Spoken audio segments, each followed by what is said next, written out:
சுற்றிலும் கர்த்தருடைய ஆசீர்வாதம் இருந்தது. பாருங்க, கர்த்தர் ஒரு மனுஷனோட இருந்தால் அவனுக்கு மட்டும் அது ஆசீர்வாதம் அல்ல, அவன் எந்த இடத்துல வேலை செய்கிறானோ அந்த வேலை செய்கிறவர்களுடைய வீட்டிற்கும் அது ஆசீர்வாதமாய் அமைகிறது. அவன் வேலை செய்கிற இடத்திலும் ஆசீர்வாதம் பெருகுகிறது. இதை உணர்ந்தவனாய்தான் போவாஸ் கூறுகிறான், கர்த்தர் உங்களோட இருப்பாராக என்று.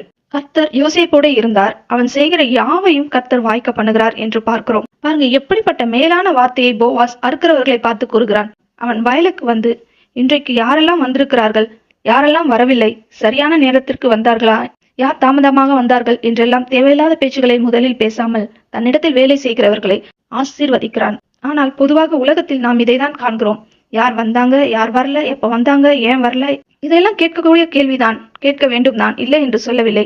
ஆனால் முதலில் வேலை செய்பவர்களுடன் ஒரு நல்ல விஷயத்தை அல்லது ஆசீர்வாதமான காரியங்களை பகிர்ந்து கொள்வது நல்லது. அந்த நாள் அவர்களுக்கும் சரி உங்களுக்கும் சரி நல்லதாக அமையும். போவாசின் இந்த வார்த்தை